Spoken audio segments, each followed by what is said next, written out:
Anyway, I just got some random feedback from an old friend who complimented me on my show. I don't know. It's weird. It's weird. This is so weird. This is the weirdest thing. Who fucking talks to themselves on a microphone on their commute home from work? Who does that? And then posts it for the world to see? That's so redonk.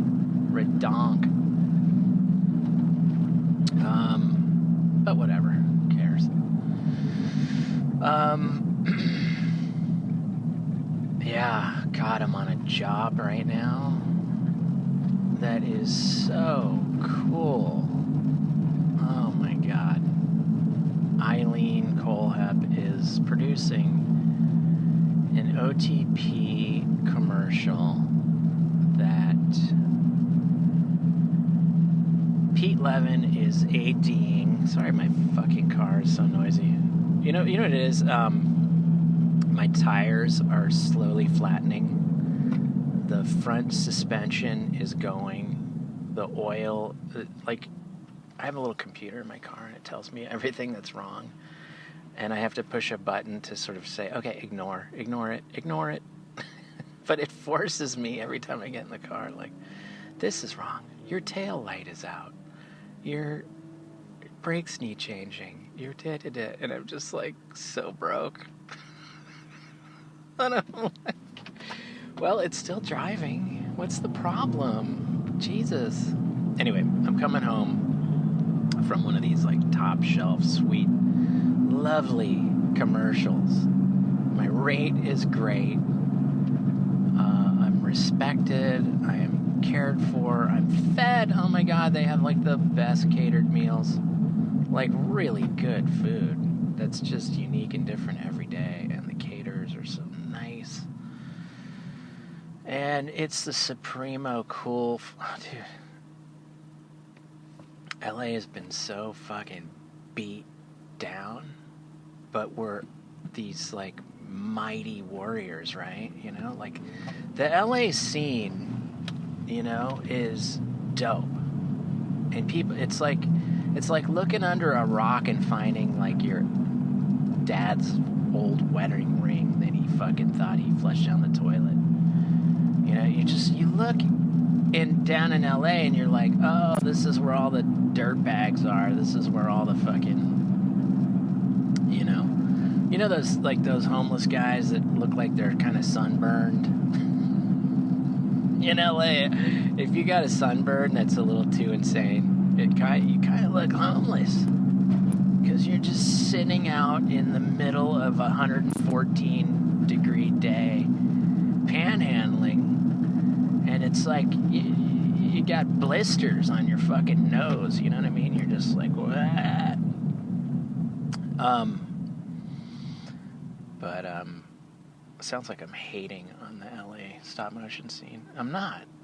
It's, dude, these are the mighty gods of the stop motion world, and they're the unsung heroes. And I really, you know, like when you work on a legit, well-designed project where, you know, the producer, the AD, the production coordinator, the heads of all the departments are the best. They're the best. And the teams of each department is the best.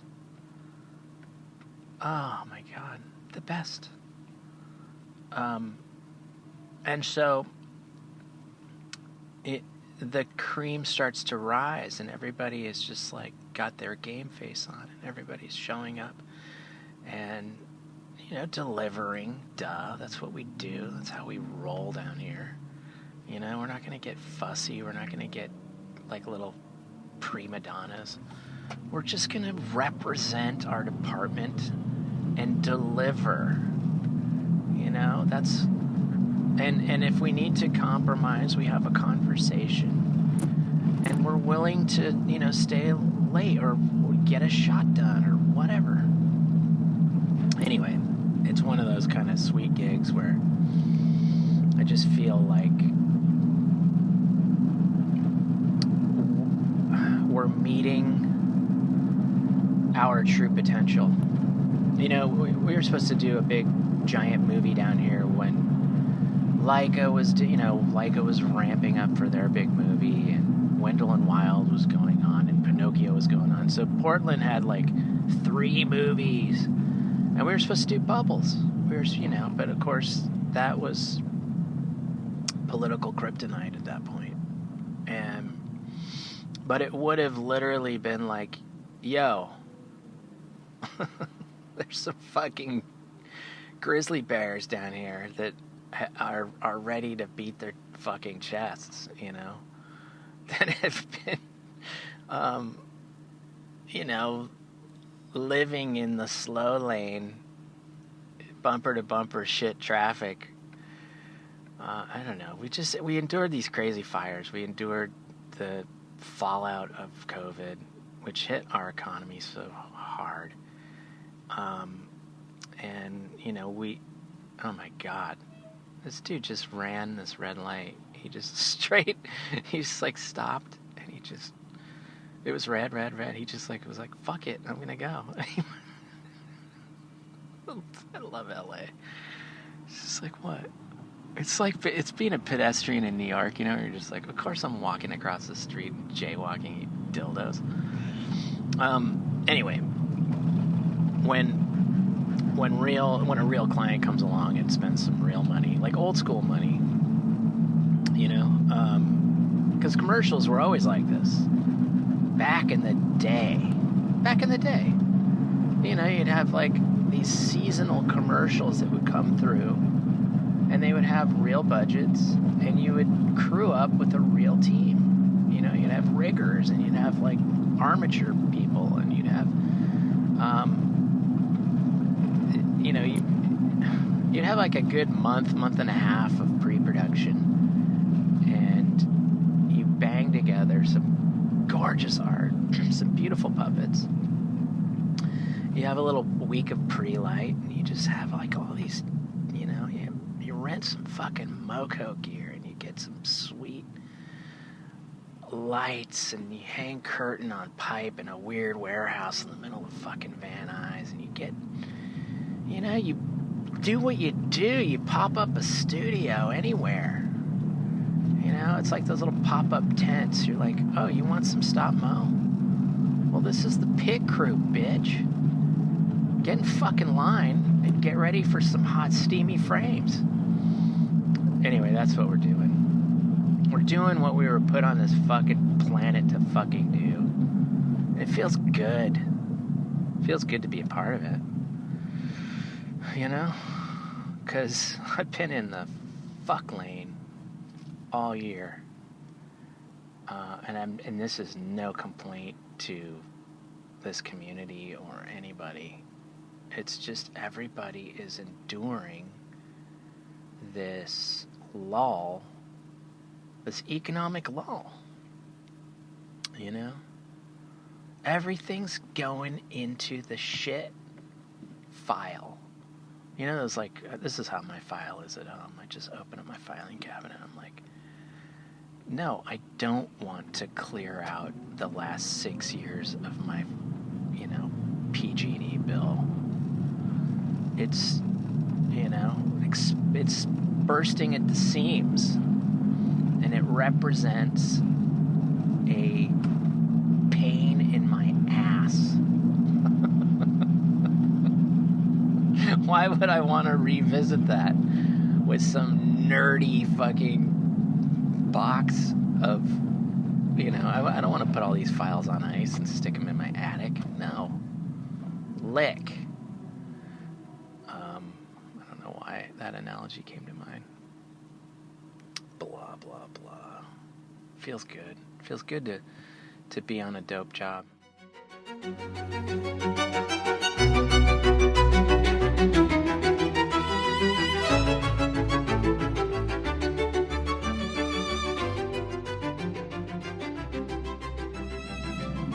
remember when I was into BMX as a kid. It was all about finding a sweet bank to a tasty wall or a nice fence. And you're like, okay, I'm going to do a fucking wall ride right there. I'm going to bunny hop up that shit, and I'm going to ride on that fence, and it's going to boost me off it, and I'm just going to tuck before taking that transition home. And you just go with the flow. You're like one of those animals that's like part fish, part bird, you know? You're like a dolphin with wings, and you're swimming pavement. And that was, that's like the 18-year-old spine just loves to swim pavement. That's what it was put on this glorious post-industrial wasteland to fucking do. Crank tunes in your Walkman and get in other people's way. If you can get some yuppie asshole to honk at you, you win. You fucking win.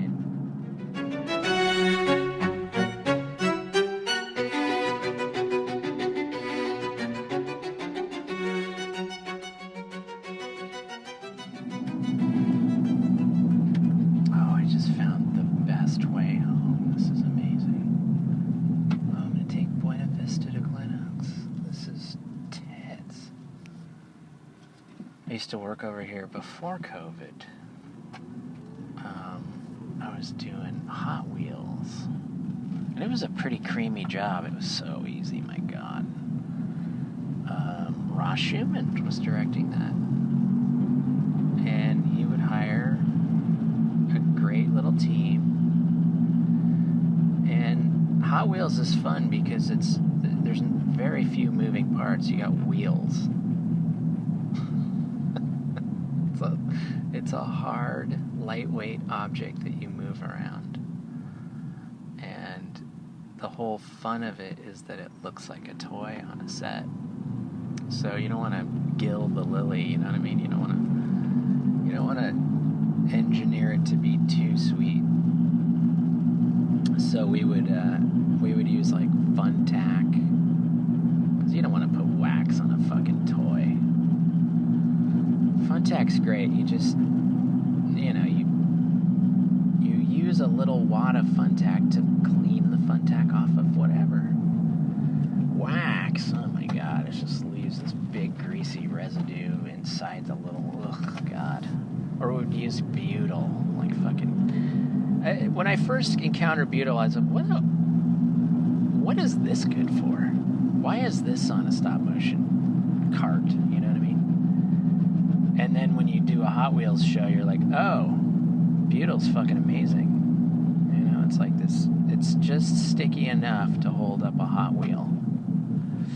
You take a piece of wood, it's like, oh, you want the Dukes of Hazzard, you want this little Hot Wheel to jump over this little ravine, and you don't want to, like, sit around making a fucking rig all day. Yeah, just use a little butyl and a hunk of wire, and you're fucking good.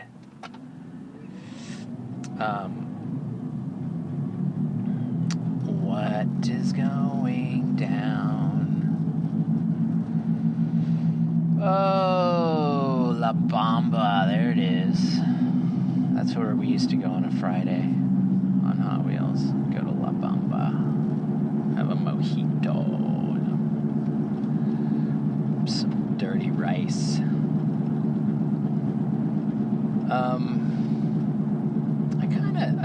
I have a little FOMO. I'm not gonna lie. I didn't get in super deep into the Portland stop motion scene, but it has always been sort of like the vanguard. Portland was doing crazy cool shit thanks to people like Eric Atkins. On the PJs, they were hanging everything off the grid. There was no C-stands. Using tons of mirrors, doing all kinds of tech shit. It was all 35 millimeter. Looked good. You had just my old school crew of Vietnamites before, you know, the British invasion. You know, no diss to Brits, I love them, but, you know, it was like locals only. It was like the hometown heroes. It was, you know, it was a small little postage stamp of a city, but it had really old school people in all departments, people that knew how to make molds and knew how to do armatures and knew how to machine and make their, yeah, you're cool. Good for you. Wow, why don't you get a shittier muffler? And, you know, they had great rigging and they had great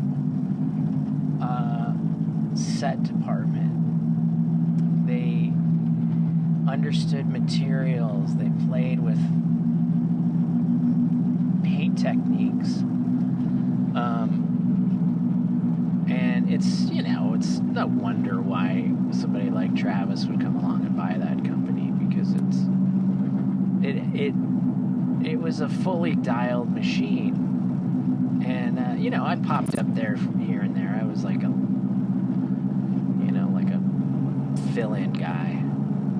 But I saw, like, my friends, like, buying homes in Portland, you know, back when the prices were nice and good. And putting down roots and becoming Portlanders. And I saw the animators that came out of Portland. I was like, oh my God, these people are fucking epic.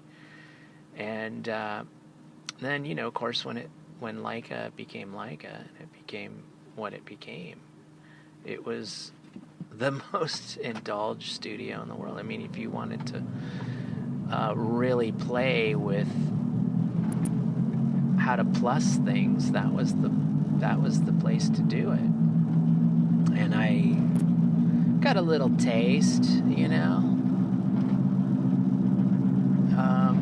but I didn't get to sink my teeth in, you know, and it was not my destiny. No, I shall not pass the litmus test of Leica. Not that, you know, I mean, there are, what, you know, if you're not ingratiated into the Leica family, it's not really a reflection on you as an artist or a human being, because it takes a certain personality to do well at that studio, and that was not me. That was not me. I was, at that point, I think now I'd probably fit in great. I do like to team play. I like to show up and be no drama. You know, it's fun. You know, once you have kids, you're like, fuck, dude. Responsibility is my middle name, people. Just chill. And you're always trying to hone your craft. You know, in a place like Leica, it's like, you know, like, I remember I had a string of shots that I had to cut directly with Travis Knight's animation, and he sort of set the look and feel of that studio, moving holds and all that stuff, you know, and you could see the pulse, like the heartbeat. I was doing a shot of YB and Coraline chit-chatting, and you could see and he did the wide shot, and you could see the heartbeat and the lungs moving. You could see the, you know, like the pulse of insecurity and anxiety coursing through the little S curves. And it was kind of cool. I do appreciate that stuff. I'm a meat and potatoes, pose to pose, put it on twos kind of guy at heart. So that's not my comfort place. This, you know, creamy, dreamy, silky fucking shit on ones. But it was like, oh, I mean, they are striking poses, but they're these like wet Vaseline fluid fucking oil painting poses, like these little, like the coils of the hair are bouncing as like all the trees are undulating and the soft, it's not a real wind, it's sort of a soft liquid breeze that feels underwater, kind of so special and, sun-kissed and ancient and moist and like a fern gully, like